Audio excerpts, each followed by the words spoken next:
Hey, and welcome back to the Spruce Grove Public Library's YouTube channel. I'm Sarah, the Children's Librarian here, and we are going to be reading Love, Hate and Other Filters, which is one of our Global Read Aloud 2018 picks. So we are up to chapter 3 today, so come join us. I would also like to point out that there are other books as well.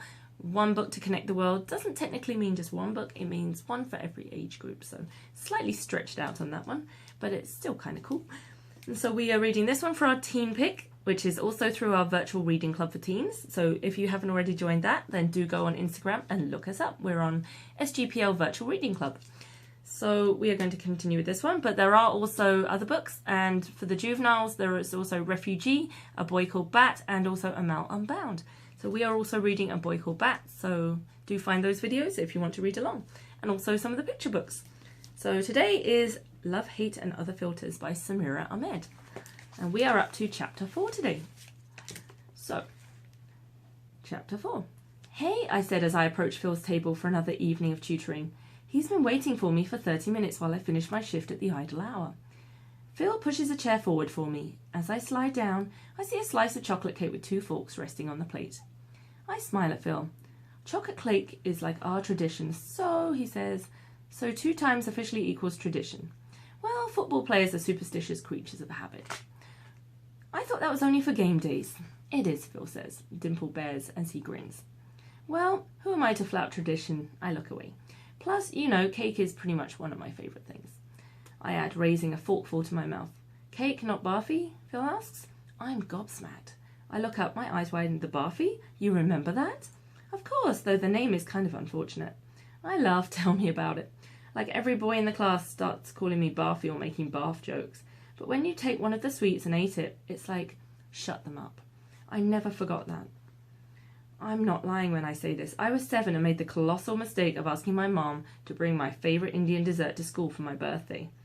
Phil eating the barfy might not sound like a big deal, but to a quiet girl who is shrinking to herself with every barfy shout out, Phil walking up and taking one little square of almond paste and sugar and popping it in his mouth was a lifeline.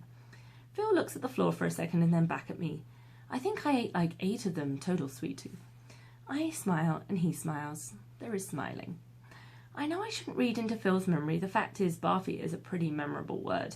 Also fact, 2 days ago, Violet and I spied Phil and Lisa kissing and apparently making up in an alcove by the art class. I guess sometimes a barfy is just a barfy, except when you have my imagination and then it's more. So you guys look pretty busy today. Phil's voice snaps me back to the present. It's a Sunday night bookstore rager, not like there's anything else to do in this town.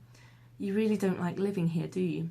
There are things I love about it, my friends, this place, but I want to be in New York already. You know, a place where I can live and do what I want and not be the Indian girl or the Muslim girl. A place where I can just be me. Do you really feel that different here? I am different. I mean, literally, we're the only Indian Muslim family in town. Phil taps his pencil against his cheek. I never thought about it that way. To me, you've always been the girl who knows the right answers. Funny, because I don't even know all the questions. Really? What don't you know? Phil asks. I hesitate, choosing my words deliberately. I guess I don't know how to live the life I want and still be a good daughter. Can't you do both? I wish. I want to go to NYU, and my parents want me to go to school close to home. They want me to be a lawyer and learn to cook and marry a nice Indian doctor, and you want to make movies, like you did for class. What?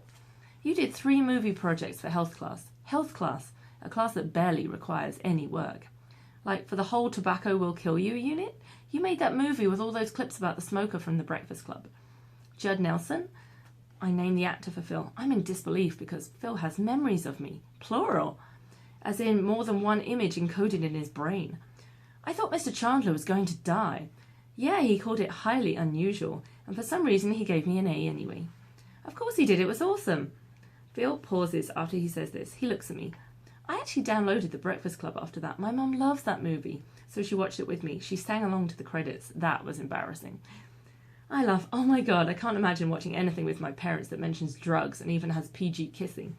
We mostly watch old Indian movies together, ancient ones. There's no kissing in Indian movies? Back in the day it was totally banned. Not so much anymore, but there are still limits. I tried to talk to my mom about how there are these contradictions in Indian culture. I mean, if you have a real hardcore arranged marriage, you basically have sex with an almost stranger. But modesty is this huge part of the culture too, and I've managed to bring up sex again. Silence, an unbearably long silence. So, do your parents have a guy picked out for you already, he asks. I burst out laughing and give him a little kick under the table. No, I'm only in high school. Good, he seems to relax, which makes me lightheaded. Besides, my parents had a love marriage. A love marriage? When you meet someone and fall in love and decide to get married. In India, it's called a love marriage. Of course he's confused. What non-Desi wouldn't be? Still, he continues gamely. You mean dating, getting engaged? In secret. It's a lot more common for Indian Muslims here, I guess. I basically don't ask, don't tell policy for dating. Phil nods and looks down at the cake. So, does that mean you can't date? Somehow we've both managed to forget about eating. Don't ask, don't tell only applies to proper Indian Muslim boys with limits. I take a deep breath. Phil glances up, but that's not how you want to do it. No, I don't want to hide anything. I don't want it to be something expected. I want to go to film school and be the first Indian American to win an Oscar. And then I can meet the one and fall in big, head-bursting love. And we'll travel the world and my camera ready to capture our adventures. My cheeks blush. I know I'm blushing. I can't bring myself to shut up. Oh my God, I want my future life to be a cheesy romantic comedy. He shakes his head. No, he said, you want it to be an epic. I nod, and he stares back at me without blinking. And it's not creepy at all, it's perfect. My phone rings and I jump from my seat. Suddenly our moment has a club-thumping Bollywood soundtrack. Maybe I should think about changing my ringtone. I squirm, frantically checking the screen. It's my mom. Of course it is. I let it go to voicemail and shoot her a quick text to give her my ETA. When I turn back to Phil, he has picked up his own phone and is also furiously texting someone. He doesn't make eye contact. There's a charge in the space between us. Of course, the likeliest source of this electricity is my overactive imagination, because right now he's probably texting Lisa, making plans to meet up after this, to which she'll probably respond with a string of heart emojis. I keep forgetting the reason everyone seems to like Phil is because when he talks to you, it makes it seem like you're the only person in the world, even if it's for polite chit-chat. And I can't even blame him because it's not pretense, it's just being a nice guy. I'm quiet when he finishes texting. He grins at his phone before putting it away. What are you doing over spring break? The charge is gone. Like, I thought, polite chit-chat? I shrug. Not much. I think of Kareem, the date I've agreed to go on. I wonder if Phil is thinking about Lisa even as he listens politely to me. My parents can't shut down their office for vacation, so I'll be stuck in Batavia, editing Phil clips, inhaling copious amounts of ice cream. Violet wants me to go to Paris with her and then pop over to the south of Spain for a couple of days to try and get some beach time. Of course, my parents would never let me go. Anyway, I'm not a beach person. He blinks at me as if this doesn't compute. You don't like the beach? I get antsy just lying around and I really can't swim. And you can't swim? Seriously? Why can't I keep my mouth shut? I'm always having to explain my life. I hate explaining, but out it comes. When my mum was young and on holiday in Bombay, she saw this girl get swept out to sea by a huge wave. So when my dad tried to teach me, my mum was constantly hovering with a life preserver in hand. I couldn't deal with her anxiety, so I gave up. We don't take beach vacations anyway. Phil sits on his chair, disbelief written all over his face. I cross my arms in front of my chest, my standard defensive position. I'm going to teach you. No, I can't. You can't. I can, literally. He's not letting me off the hook. You know, I lifeguard at the Y in the summer, and swimming is a necessary life skill. I can teach you. I want to. I nod along, but regret every word that slips out of my mouth. I don't even own a swimsuit. Something Violet teases me about relentlessly. It'll be fun, I promise. I won't let a rogue wave take you. Phil smiles, and giving rise to that irresistible dimple. Maybe I don't want him to let me off the hook. Stop smiling. Fine, I'll do it. But I'm not going to be happy about it.